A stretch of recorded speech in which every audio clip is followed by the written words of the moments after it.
हिंदी साहित्य में आज सुनेंगे लखनऊ विश्वविद्यालय से संबद्ध महाविद्यालय में दर्शन शास्त्र की रिटायर्ड प्रोफेसर सुमति सक्सेना लाल की लिखी हुई कहानी दूसरी बार न्याय। मेरी जुबानी, मैं हूँ सीमा सिंह। अभी हफ्ता भर पहले ही तो लखनऊ से मेरठ आई थी। चाचा के घर में सब कुछ ठीक ठाक ही था। ऐसी किसी भी अनहोनी की कोई भी गंध महसूस नहीं की थी मैंने। इन 7 दिनों में ऐसा क्या हो गया, कैसे हुआ ये सब? पापा मम्मी 3 दिन लखनऊ रहकर लौट आए हैं। पापा बेहद पस्त, पराजित और झल्लाए हुए से हैं। मम्मी की परेशानी, उन्हें देखकर समझ नहीं आता कि सच में परेशान हैं या स्थितियों का मजा ले रही हैं, या दोनों कुछ साथ में है। वैसे भी मम्मी मुझे कभी भी चाची के लिए संवेदनशील नहीं लग पाई हैं। मेरा कितना समय लखनऊ में बीता है।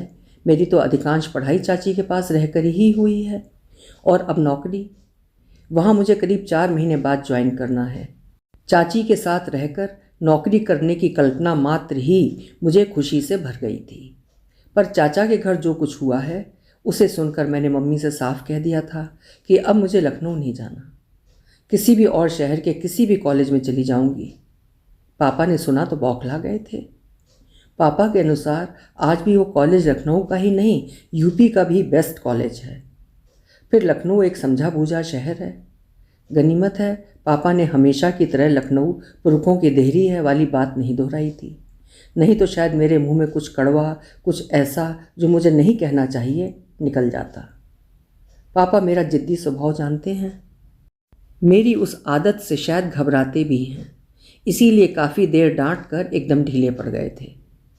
अरे भाई, तुम्हें अपना कैरियर देखना है, लखनऊ जाओ, किसी भी अच्छी जगह तुम्हारे रहने का इंतज़ाम करा देंगे। मन ना हो तो मत जाना चाचा के घर। उसके बाद मैं अपने कमरे में चली आई थी। मम्मी पापा बड़ी देर तक चाची का नाम लेकर बड़बड़ाते रहे थे। हद कर दी है गार्गी ने। कोई ऐसा भी कर सकता है? ना अपना सोचा, ना बच्चों का, और ना शिव का, और न घर की इज्जत का। पापा गुर्राए थे। मम्मी ने ताना दिया था, आप ही को गार्गी बहुत शांत, बहुत समझदार और न जाने क्या क्या लगती रही है। हम तो हमेशा कहते थे कि बहुत जिद्दी और अपने मन की है। पापा झुंझलाए थे। ठीक तारीफ तो करता था। शिव जैसे इंसान के साथ रहना आसान है क्या, ऊपर से अम्मा के तेवर। मम्मी चिड़चिड़ा पड़ी थी। ये भी कोई साथ रहना है, अलग अलग। पापा ने टीवी ऑन कर दिया है, इसलिए आगे की बात मैं नहीं सुन पाई। मुझे अजीब लगा था, कैसे लोग हैं ये। चाचा पर नाराज़ ना होकर चाची को दोष देते हैं। चाचा और चाची के चर्चे पहले भी इस घर में अक्सर होते रहे हैं। जब तब पापा को कहते सुना है कि लाला ये काम बड़ी अक्लमंदी का कर गए कि शिवेंद्र की शादी गार्गी से करा दी। मुझे हर बार पापा की वो तसल्ली बड़ी कुटिल लगती। सुना है चाचा के लिए बाबा ने चाची के घर खुद रिश्ता भेजा था।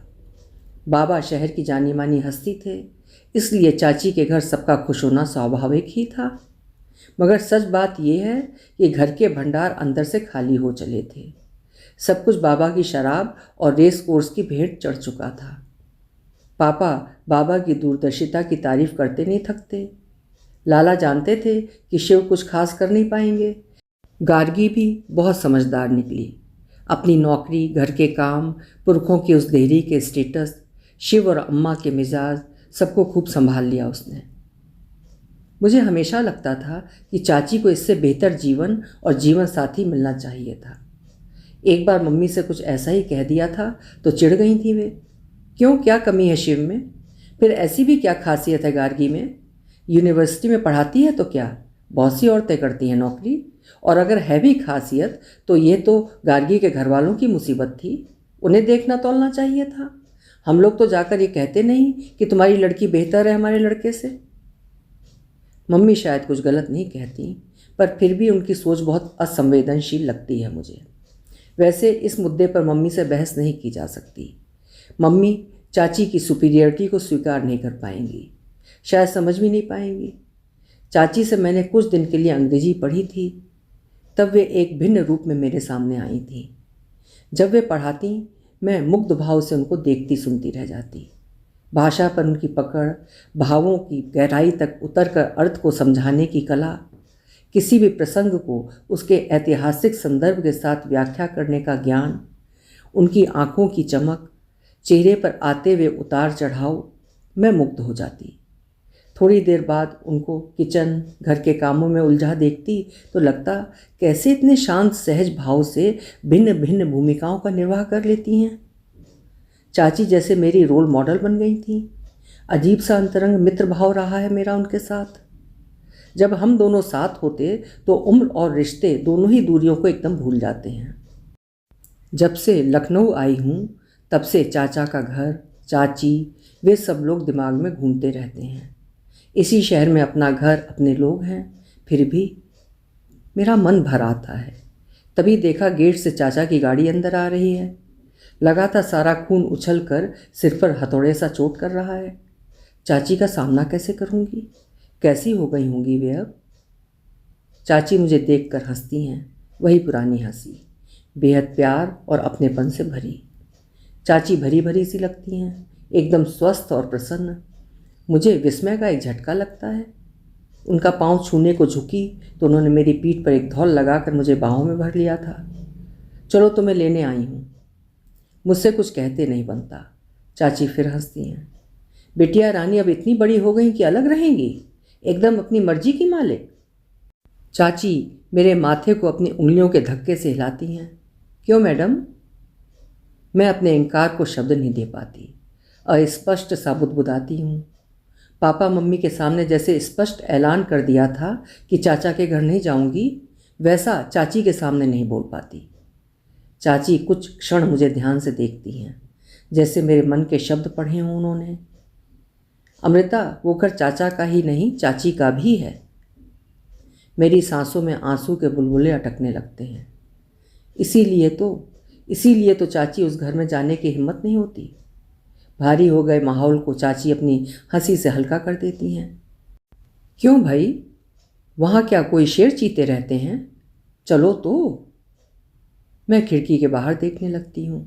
सुबह से हल्का हल्का पानी बरस रहा है। मौसम का भारीपन मन को और बोझिल बना देता है। चाची पलंग पर बैठ जाती हैं, उनके सामने की कुर्सी पर मैं। इस समय मन में कितना कुछ घुमड़ रहा है। इतने दिनों से मन ही मन चाची से न जाने कितने सवाल, कितनी बातें, कितने झगड़े करती रही हूँ। चाची आपने ऐसा क्यों किया? अपने सीधे सवाल से मैं स्वयं अटपटा जाती हूँ। क्या अमृता? चाची सीधी निगाह से मुझे घूरती हैं। आपको पता है मैं क्या पूछ रही हूँ। मैं अपनी निगाहें झुका लेती हूँ। चाची फीका सा हंसती हैं। हाँ अमृता, पता है क्या पूछ रही हो, पर एक बात बताओ, सब लोग, सारा खानदान हमसे ही पूछेगा, शिव से कोई कुछ नहीं पूछेगा? चाची, मैं एकदम से अचकचा जाती हूँ। चाची जैसे मुझे दिलासा देती हूँ। नहीं अमृता, मैं तुम्हारी बात नहीं कर रही, छोटी हो तुम, भला तुम क्या कर सकती हो, पर मैं तो बाकी सबकी बात कर रही हूँ। अम्मा, दादा, भाभी, दीदी, वे सब।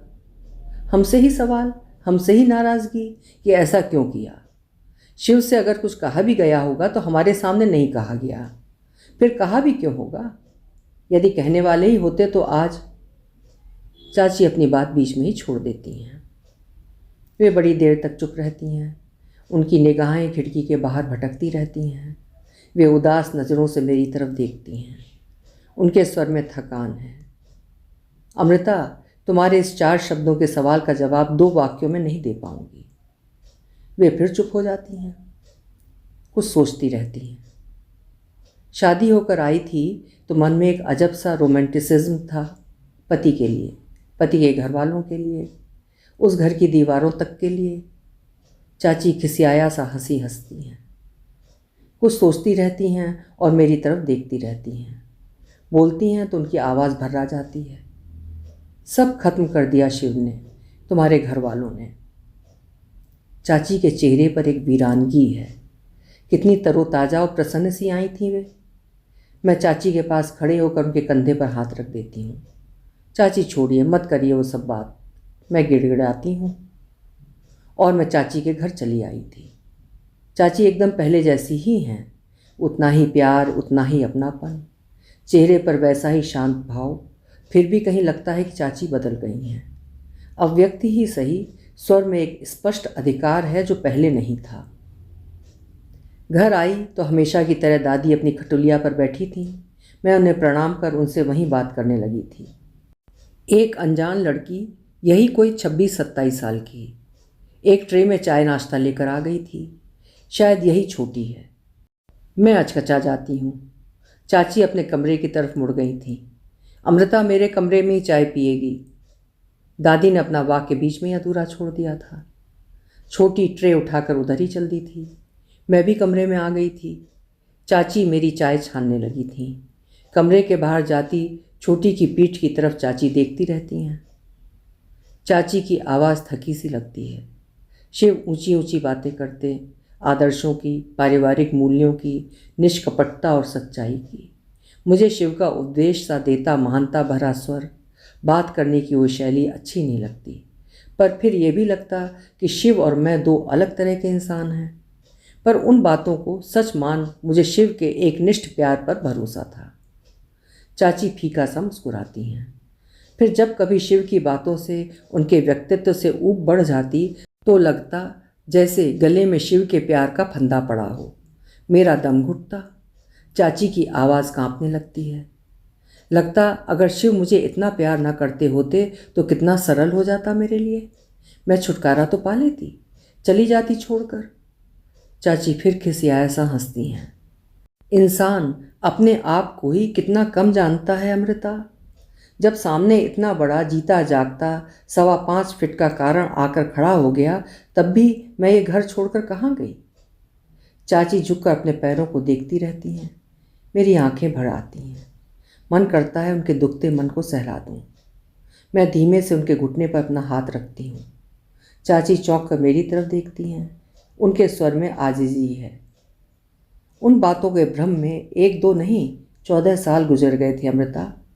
मैंने कुछ और देखने और समझने की ज़रूरत ही नहीं महसूस की। शिव की बातों को ही असली शिव समझने की भूल करती रही मैं। चाची अचानक चुप हो जाती हैं। उनका चेहरा सफ़ेद पड़ने लगता है और होंठ कांपने लगते हैं। मैं घबराकर खड़ी हो गई थी। चाची, आप ठीक तो हैं? चाची ने मुझे हाथ के इशारे से बैठा दिया था। उनका भीगा स्वर। फिर अचानक शिव की बातें बड़ी खोखली लगने लगी थी मुझे। अपने और शिव के बीच में और औरतों की गंध आने लगी थी। ये भी समझ आने लगा था कि कुछ भी नया नहीं है, बस मैं ही बेखबर थी। चाची फिर खिसियाया सा हंसती हैं। मुझे दुखी देखता तो बंटी समझाता मैं पापा से बहुत ज़्यादा की उम्मीद कर रही हूँ। मेरा बेटा था इसलिए समझाता भी, कहता पापा जैसे हैं वैसे हैं, उससे ज़्यादा की उम्मीद रखना उन पर ज़्यादती करना है। शायद वो जो कहना चाहता था एकदम सही था, पर बात शिव जो है उनसे वो होने की या ना होने की, या जो वो नहीं थे वैसा होने की उम्मीद करने की ही नहीं थी। बात शिव जो कुछ कर रहे थे उसकी थी। पर मैं बंटी से क्या कहती? वैसे भी मेरे पास कोई सबूत तो था नहीं। चाची जैसे फुसफुसा रही हूँ। बड़ी अकेली हो गई थी मैं। उसकी नज़र में भी शिव नहीं, मैं गलत थी, क्योंकि नाराज मैं थी शिव से। वे तो पूरी तरह से प्रसन्न थे, एकदम परितृप्त। चाची मेरी तरफ देखती भर हैं। अमृता, मैंने उन पिछले सालों में बहुत अच्छी औरत बनने की कोशिश में कब, कहाँ और कैसे अपने अंदर की ऊर्जा, अन्याय के विरुद्ध विद्रोह करने की वो ताकत, अपने अंदर की आग खो दी थी। मैं जैसे मैं नहीं रही थी। शिव की तरफ से मोहभंग हुआ तो लगा श्रीहीन होकर जी रही हूँ। सीधे शब्दों में आत्मसम्मान खोकर जीना लगने लगा था। अपने ऊपर झुंझलाहट होती। मैं किसके लिए, कैसे लोगों के लिए सहनशील पत्नी, आदर्श बहू, चुपचाप कष्ट सहकर जी रही हूँ। चाची अपने सर को संयत कर सुस्त सा मुस्कुराती हैं। वे मेरी तरफ देखती रहती हैं। सच बात यह है अमृता कि मैं इनमें से कुछ भी नहीं रह गई थी। न प्रेम करने वाली पत्नी, न आदर्श बहू, न मुझ में धैर्य ही रह गया था। बस इतने वर्षों से झुके झुके सीधे हो पाने की हिम्मत खो दी थी मैंने। अपने अंदर की उस आग को जगाने के प्रयास में मेरे अंदर का क्रोध जिंदा होने लगा था। उतने वर्षों का अन्याय, झूठ, आदर्शों के वो नाटक, ओढ़ा हुआ वो बड़प्पन, सब कुछ मेरे अंदर एक ज्वालामुखी धधकने लगा था। उसी बीच एक दिन सवेरे सवेरे दरवाजे पर आकर छोटी खड़ी हो गई थी। शिव इलाहाबाद गए हुए थे। सोचा कोई क्लाइंट होगी शिव की, पर न जाने क्यों मैं उससे बात करने के लिए खड़ी हो गई थी। डरा सहमा सा चेहरा। वकील साहब घर पर नहीं हैं सुनकर भी वो खड़ी रही थी, जैसे लौटना संभव ही ना हो। मैंने उससे उसकी परेशानी का कारण जानना चाहा था। बताया था कि वकील साहब की पत्नी हूँ, अगर उससे कुछ मदद चाहिए हो तो बताए। और उसकी आंखों से जैसे आंसुओं का बांध फट पड़ा था। मैंने उसे अंदर बुला लिया था। जो उसने बताया था और जो वो नहीं बता पाई थी, उससे टुकड़े टुकड़े में इतना समझी थी कि वो शिव की क्लाइंट है, विधवा, पट्टीदारों से प्रॉपर्टी का मुकदमा चल रहा है। वो मेरे सामने जैसे सफाई में गिड़गिड़ा रही थी। वकील साहब ने मुझे यह नहीं बताया था कि उनकी पत्नी है, भरा पूरा परिवार है। चाची क्षण भर को अटकती हैं। बात उतनी सीधी नहीं थी अमृता। अपने घर से चले आने के अलावा उसके पास कोई रास्ता नहीं बचा था। चाची चुप हो जाती हैं।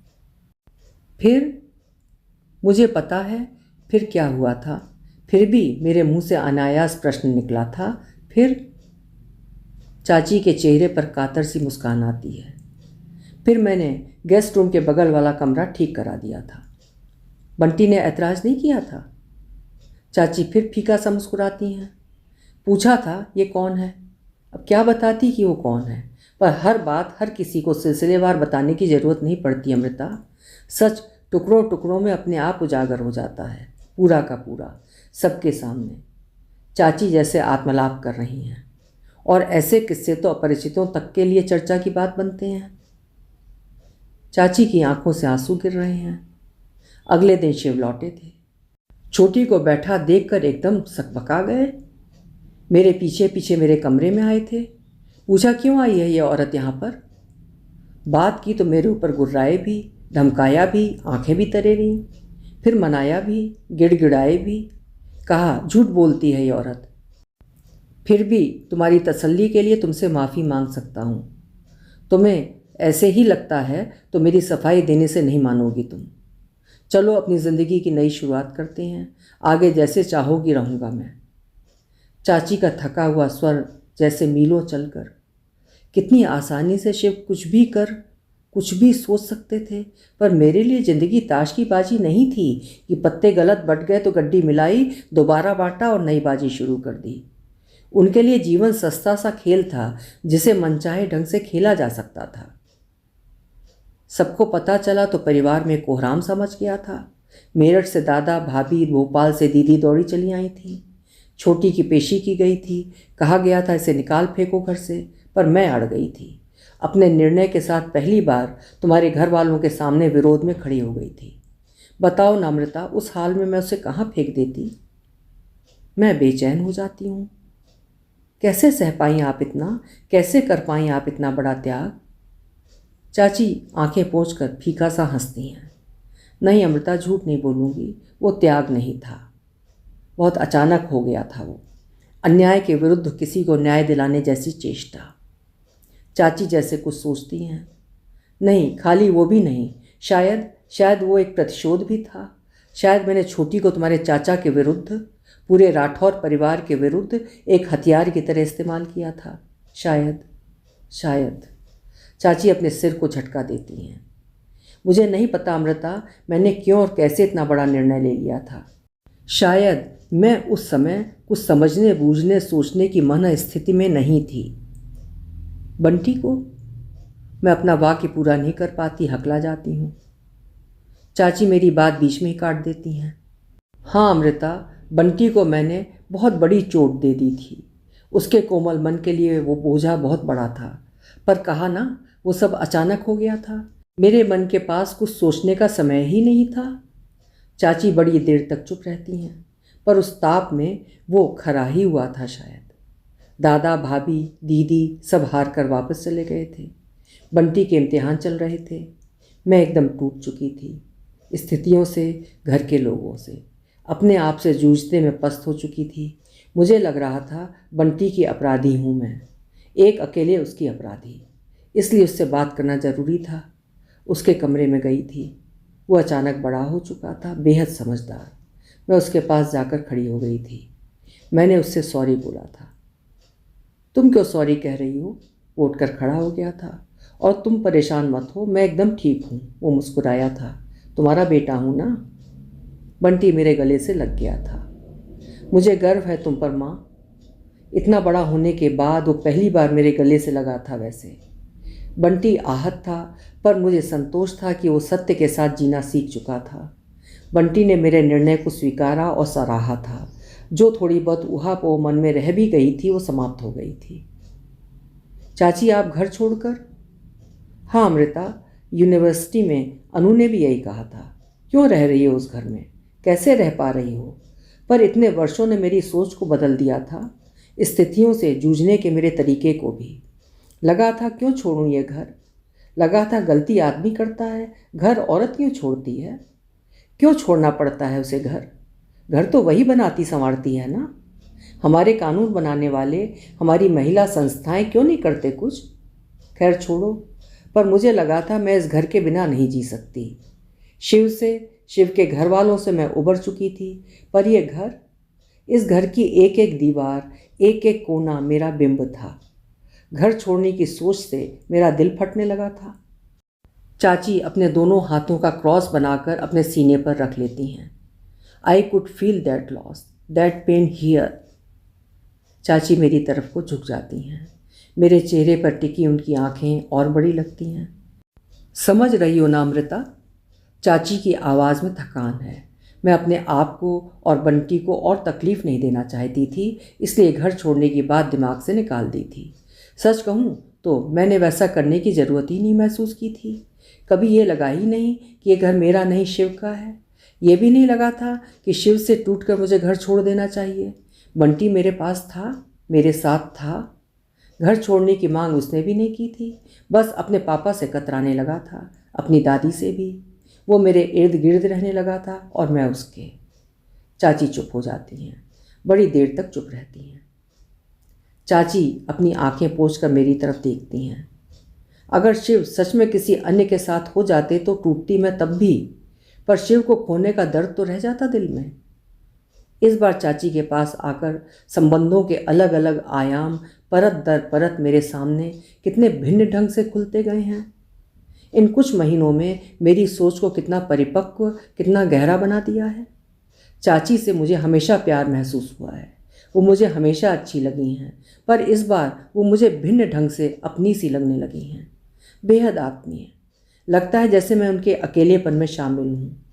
और छोटी, उसके लिए मन में कितना क्रोध लेकर इस घर में आई थी मैं, पर उनको देखकर तमाम भाव आते हैं मन में, पर उसमें क्रोध नहीं होता, कतई भी नहीं। सुबह से घर में छोटी की पुकार शुरू हो जाती है और वो घर में चकर घिन्नी की तरह दौड़ती रहती है। दादी की आवाज़ में तीखी हिकारत होती है। घर में थोड़े से लोग हैं, पर सुबह 7 बजे से 11 बजे तक सबका अलग अलग किश्तों में नाश्ता बनता है और लगता रहता है। दादी अपनी खटुलिया पर बैठी अपनी दमखम भरी आवाज़ में उन्हें क्षण क्षण निर्देश सुनाती रहती हैं। छोटी छोटी छोटी। जिस नाते वे इस घर में रह रही हैं वे भी चाची ही होती हैं। उनका असली नाम क्या है मुझे पता नहीं, पता करने की कोई ज़रूरत भी महसूस नहीं होती। छोटी के अलावा उनके लिए कोई संज्ञा मन में आती ही नहीं। सभी तो उन्हें इसी नाम से पुकारते हैं, घर की बूढ़ी महाराजिन तक। चाची के कितने नाम हैं, गार्गी, बहू, माँ, मम्मा, मालकिन, मिसेस राठौर। समझ में नहीं आता इस घर में कितने काम हैं जो हर समय छोटी दौड़ती रहती है और उनकी पुकार होती रहती है। नौकर चाकर ऊपर से हैं ही। ये भी समझ में नहीं आता कि वे जब घर में नहीं थी तो यह घर कैसे चलता था, पर अब तो सब कुछ बहुत सरल सधे ढंग से चलता रहता है। छोटी के चेहरे पर कोई भाव नहीं आता, कोई प्रतिक्रिया मैंने नहीं देखी, ना कोई खुशी, ना उत्साह, ना दुख, ना क्रोध। एकदम सपाट चेहरा है उनका। कभी कभी घंटों छोटी का चेहरा मेरे दिमाग में घूमता रहता है। मन में अजब सी पीड़ा होती है उन्हें देखकर। कैसे रहती हैं वे यहाँ? आजकल लगभग रोज़ ही छोटी से बातचीत हो जाती है। लंबी छुट्टी पर गई मिसेस पॉल लौट आई हैं। वे बात की कक्षाएं लेती हैं, इसलिए 2 बजे तक मैं वापस आ जाती हूँ। उस दिन लौट कर आई तो घर में सन्नाटा पड़ा है। दादी अपने कमरे में सो रही हैं। चाची, बंटी और चाचा अभी लौट कर नहीं आए हैं। लौटने पर काफ़ी भीग गई थी, इसलिए चाय की इच्छा होने लगी। चौके में जाकर चाय का पानी चढ़ाया तो शायद खटर पटर की आवाज़ सुनकर छोटी दौड़ी हुई आ गई थी। किचन में मुझे देखकर चौंकी थी। अरे आप? हाँ, चाय बना रही थी। आप पीजिएगा? चाय तो पानी बढ़ा दूँ? शायद उन्होंने मुझसे इस सद्भाव की अपेक्षा नहीं की थी। शायद उनके चेहरे पर हल्की सी मुस्कुराहट आई थी। नहीं, आप पीजिए, मेरा तो आज व्रत है। मैं अपनी चाय लेकर डाइनिंग टेबल पर आ गई थी। वे ट्रे में दालमोट और बिस्किट निकाल आई थी। थैंक यू, नहीं, मैं कुछ नहीं खाऊंगी। वे असमंजस में खड़ी रही थीं। मैंने उनकी तरफ देखा था और पास पड़ी कुर्सी पीछे को सरकाई थी। बैठिए। चेहरे पर छाए उसी असमंजस के भाव के बीच वे धीरे से मुस्कुराई थीं और बैठ गई थीं। मुझे बातचीत का सूत्र पकड़े रहना अनिवार्य लगता है। आज कौन सा दिन है? आज बृहस्पति है। ओह हाँ, आज तो गुरुवार है। आज का व्रत किस चीज़ के लिए रखा जाता है? मैं हंसती हूँ। मेरे स्वर में चुलबुलाहट आ गई थी। आज का व्रत तो भाई अच्छा पति पाने के लिए रखा जाता है। वाक्य मुँह से निकलते मैं धक से रह जाती हूँ। मैं संवाद को जीवित रखना चाहती थी और अनजाने ही मैंने जैसे उन्हें चिढ़ाया हो। वे खिसिया जाती हैं। उनसे अधिक मैं। माफ़ करें, मेरा मतलब वो नहीं था। अनायास मेरे मुंह से निकलता है। फिर मुझे लगता है कि मैंने तो बात और भी अधिक फूहड़ कर दी। वो फीका सा मुस्कुराती हैं। नहीं, कोई बात नहीं। फिर बड़ी देर तक हम दोनों में से कोई कुछ नहीं बोलता। वो मौन उन्होंने ही तोड़ा था। उनका स्वर रुआंसा हो जाता है। ये व्रत अपने बेटे की याद में रखती हूँ। आज ही के दिन वो पैदा हुआ था और हफ्ते भर बाद आज ही के दिन चला गया। मैं स्तब्ध रह जाती हूँ। उनकी तरफ देखती हूँ। उनकी आंखों में आंसू हैं। मैं उनके हाथ पर अपना हाथ रख देती हूँ। मेरा स्वर अभी भी खिसियाया हुआ है। क्या हो गया था उसे? पता नहीं। शायद बहुत समझदार था वो। हफ्ते भर में मुझे और अपने आप को आगे के झंझट से मुक्त कर गया। अरे ऐसे क्यों कहती हैं आप? मुझे समझ में नहीं आता कि उन्हें दिलासा देने के लिए क्या बोलूं। फिर बड़ी देर तक हम दोनों में से कोई कुछ नहीं बोलता। मैं उनके पास से उठने का साहस नहीं कर पाती, पर मन ही मन मनाती रहती हूँ कि चाची या बंटी के आने से पहले वे मेरे पास से उठकर चली जाएं। शायद वो भी समझती हैं ये बात। थोड़ी देर बाद काम का बहाना करके उठकर चली गई थी वे। दूसरे दिन मैं फिर उसी टाइम पर लौटी थी। घर में वैसा ही सन्नाटा था। मैं बड़ी देर तक डाइनिंग रूम में अकेले खड़ी रहती हूँ, निरुद्देश्य सी। सब कुछ बरसों पहले की तरह वैसा ही है, पर इस कमरे में एक अजब सा उजाड़ वीरानापन लगने लगा है। पहले चाची के घर का ये कमरा गतिविधियों और रौनक का केंद्र रहता था। बड़ा वाला टीवी इसी कमरे में रखा था। छुट्टियों में आते ही सारा दिन हम सब बच्चों की धमा चौकड़ी इसी कमरे में होती। चाची के घर का हर लंच और डिनर दावत की तरह खास होता। हर दिन कुछ न कुछ स्पेशल, और उसको मेज़ पर लगाए जाने का तरीका भी स्पेशल। चाची का पूरा घर अब भी उसी स्टाइल से चलता है। गुलदस्तों में लगाए जाने वाले ताज़ा फूल, बैठक खाने और गैलरी में होती गमलों की अदला बदली, लॉन में टेराकोटा के सुंदर पॉट, पेड़ों पर लटकी टेराकोटा की घंटियाँ। पर अब चाची के घर का डाइनिंग रूम वीरान है। पहले की तरह साथ बैठकर लंच डिनर और चाय नाश्ता अब नहीं किया जाता। थोड़े से लोग अलग अलग किश्तों में अकेले खा पी लेते हैं। चाची भी किचन और खाने के कमरे में व्यस्त नहीं दिखती अब। अन्यथा जिंदगी से भरी घर के रख रखाव साज सज्जा में व्यस्त। बस किसी हाई पेडेस्टल पर खड़ी लगती हैं अब वे। उस दिन हॉस्टल में उन्होंने मुझसे कहा था, अमृता, वो घर चाची का भी है। बड़ी अजीब बात है कि अब ये घर चाची का ही अधिक लगने लगा है, जैसे अन्य सबकी भूमिका बदल गई हो। एक अमूर्त सा एहसास इस घर में फैला हुआ है, जैसे सब लोग चाची से डरने लगे हों। चाचा ही नहीं, दादी तक, जिनका आतंक कुछ वर्ष पहले तक घर में छाया रहता था। मैं चुपचाप चौके की तरफ बढ़ लेती हूँ। चौके में भी उतना ही उदास वीरानापन है। मैंने गैस जलाकर 2 प्याला चाय चढ़ा दी थी। सोचा चाय बन जाए तो छोटी को बुला लूँगी, पर आहट सुनकर वो पिछले दिन की तरह ही चौके में आकर खड़ी हो गई थी। आप हटिए, मैं बना देती हूँ। क्यों भाई, मुझे भी चाय बनानी आती है। मैं हंसी थी, वे भी हंसी थी। मैंने 2 प्यालों में चाय निकाल कर ट्रे में रख ली थी। ट्रे में 2 प्याले चाय देखकर उनके चेहरे पर सहज सा मधुर भाव आया था। मुझे अच्छा लगता है उनके लिए अजब सी ममता उमड़ती है दिल में। अनायास चाय का ये समय दिनचर्या बन गया था हम लोगों की। रात के करीब 11 बजे हैं। डाइनिंग रूम में खटपट की आवाज़ें आ रही हैं। शायद छोटी मेज और चौका समेट रही हैं। मैं फ्रिज से बोतल लेने के लिए उधर ही बढ़ ली थी। अचानक चाचा का आदेश भरा कठोर स्वर सुनाई दिया था। काम निपटाकर आज रात में थर्मस में ठंडा पानी और गिलास रखना भूलना नहीं। अभिसार का वो निमंत्रण, वो भी इतनी हिकारत भरी डांट से। कैसे आदमी है ये? कोई शर्म नहीं, इंसानियत नहीं। कैसे सहती हैं छोटी? छोटी की सत्ता के इस पक्ष के बारे में तो मैंने कभी सोचा ही नहीं था। कुछ क्षण को मैं चुपचाप गैलरी में खड़ी रही थी। मेरी आंखें धुंधलाने लगी थीं। मेरी आंखों में वो आंसू किसके लिए थे? चाची के लिए? छोटी के लिए? या घर में जो कुछ हो रहा था उसके विरुद्ध लाचार क्रोध के लिए? मैं कमरे में लौट आई थी। चुपचाप अपने पलंग पर बैठ गई थी। बहुत देर तक वैसे ही बैठी रही थी। क्या सोच रही हो अमृता? चाची पूछ रही हैं। कुछ नहीं चाची, मैं अपनी गर्दन हिलाती हूँ। मैं सोच रही थी। मैं चाची की तरफ देखती हूँ। छोटी को इस घर का हिस्सा बनाकर आपने क्या पाया चाची? क्या पाया? वे काफ़ी देर तक चुप रहती हैं। बोलती हैं तो उनकी आवाज़ पराई सी लगती है। शायद पाया ही है अमृता, बहुत कुछ पाया है। इस घर में अपना एक वजूद पाया है, अपना भूला हुआ आत्मविश्वास पाया है। छोटी को, एक अनजान लड़की को, इस राठौर खानदान की देहरी पर न्याय दिला पाने का संतोष पाया है। बंटी को एक सही। मैं इस समय बेहद बेचैन हूँ। मैं जैसे तड़प कर उनकी बात बीच में काट देती हूँ। चाची, बंटी बिगड़ भी तो सकता था, वो विद्रोही भी तो बन सकता था, वो घर से अपना मुंह मोड़ भी सकता था। चाची मुझे तेज निगाहों से देखती हैं। ऐसा नहीं हुआ ना? वैसे भी अमृता, जो नहीं हुआ, जो हो सकता था और जो नहीं भी हो सकता था, उसे सोचकर मैं अपना दिल और दिमाग और ख़राब नहीं कर सकती। प्लीज़ अमृता, प्लीज़, जो संतोष मेरे पास है उसे साबुत रहने दो।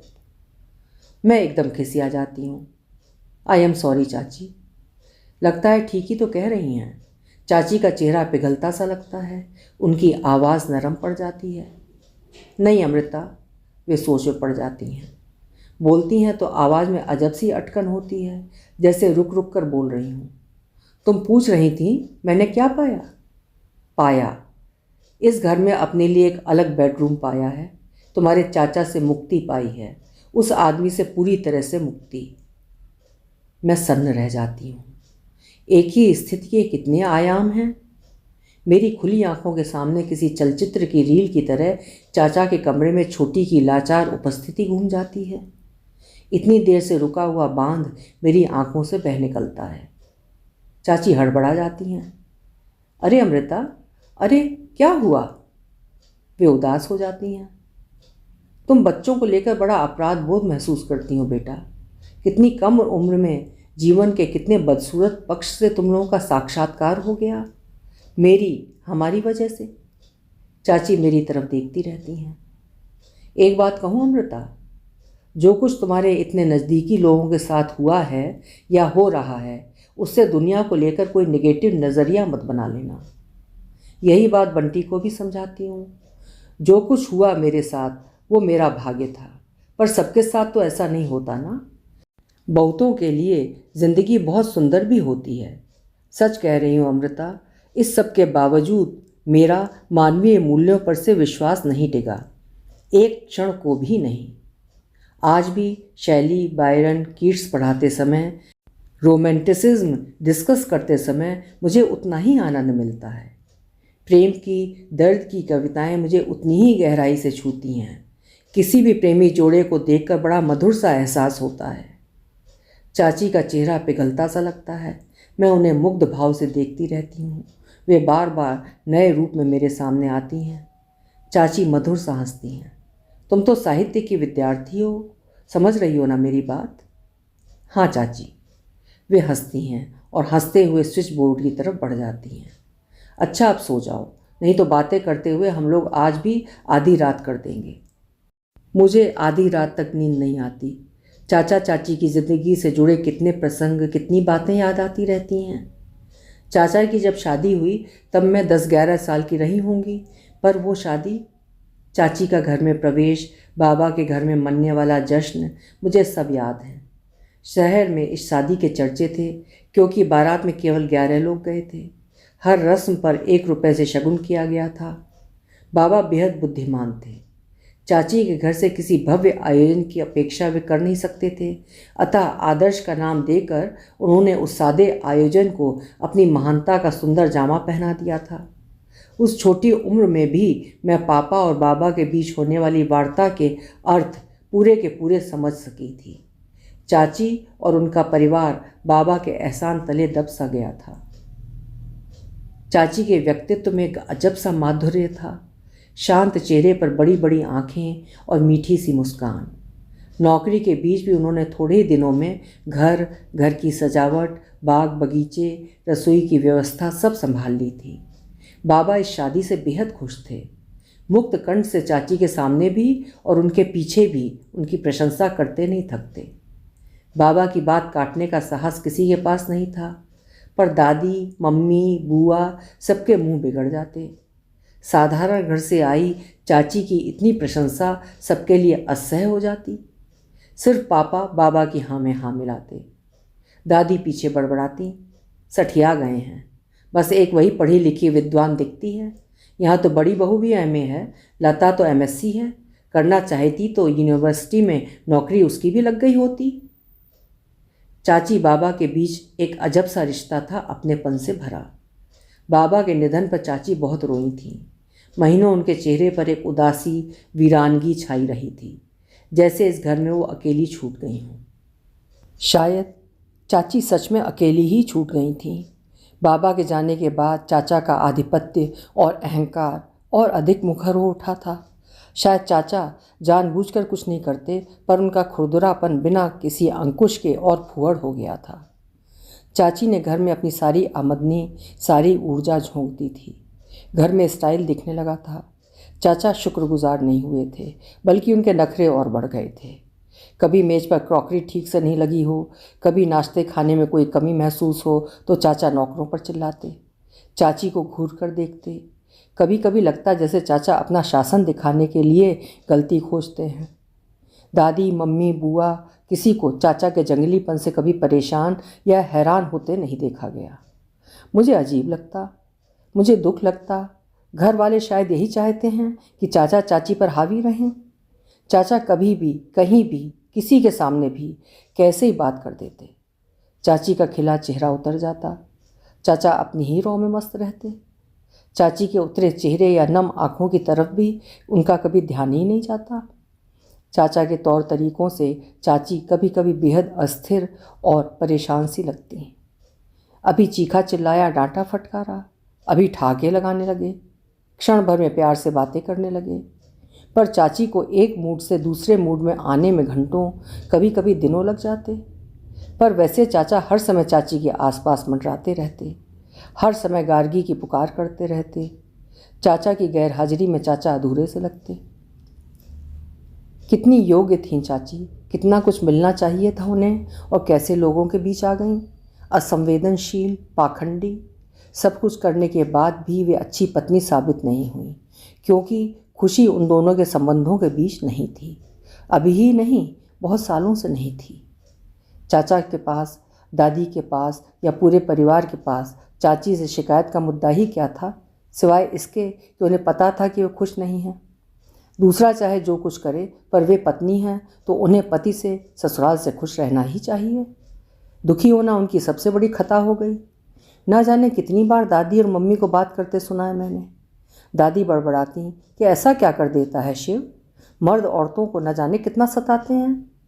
पति और परिवार के लिए कुछ न करने वाली मम्मी दादी की अंतरंग बन जाती हैं, क्योंकि वे राठौर परिवार की बहू बनकर बेहद खुश थीं। दिन रात आने पाई का हिसाब लगाती मम्मी, पापा के कमाए पैसों को पापा से छुपा कर रखती हुई, जेवर कपड़ों में व्यस्त एक साधारण सी दुनियावी औरत। पर इस घर ने उन्हें सही और चाची को गलत साबित कर दिया। जिंदगी कितनी अजीब, कितनी उलझी हुई चीज़ है। इसका कोई अंक गणित समझ नहीं आता, इसका कोई न्याय भी नहीं। कुछ न करने वाले या छीनने वाले सफल हो जाते हैं और प्यार में अपनी खाल तक काट कर देने और दे सकने वाले निहायत असफल। कोई ऐसी अदालत, ऐसी जगह है जहाँ जाकर ये जिरह की जा सके कि बेहतर इंसान होने के बाद भी वे गलत साबित क्यों हो रही हैं, संबंधों की इस बिसात पर मात क्यों खा रही हैं। अंततः इंसान की अच्छाई नहीं, उसकी सफलता उसको सही या गलत क्यों बना रही है। छोटी के प्रति अपनी आत्मीयता चाची के प्रति एक अपराध जैसा बोझा देती है मन को। मैं क्या करूं, मेरे को समझ नहीं आता। बस छोटी को लेकर एक अजब सी बेचैनी रहती है मन में। छोटी अकेली है और अपने भोगे हुए अकेलेपन को शब्द भी नहीं दे पाती। माँ बाप भाई बहन सगा संबंधी कोई नहीं, और इस घर में भी एक फालतू सामान की तरह पड़ी हुई है। मैं समझ नहीं पाती कि इस तरह से कोई इंसान अपनी स्वतंत्रता, सम्मान और आत्मविश्वास को नष्ट करके कैसे जीवित रह सकता है। ये दास्ता है, ये अपना नाश स्वयं करना है, बिना किसी इच्छा, किसी आवेश या प्रतिक्रिया के इंसान होने का मतलब भी क्या है। चाची की उपस्थिति में मैं छोटी की तरफ पहचान भरी निगाह से नहीं देख पाती। उनसे कोई बात भी नहीं करती। सतर्क शायद वे भी उतना ही रहती हैं। सबके सामने हम एक दूसरे से उतने ही अजनबी की तरह पेश आते हैं। पर चाची के पास तीसरी आंख है शायद इसीलिए उन्होंने एक दिन छोटी की बात स्वयं छेड़ी थी।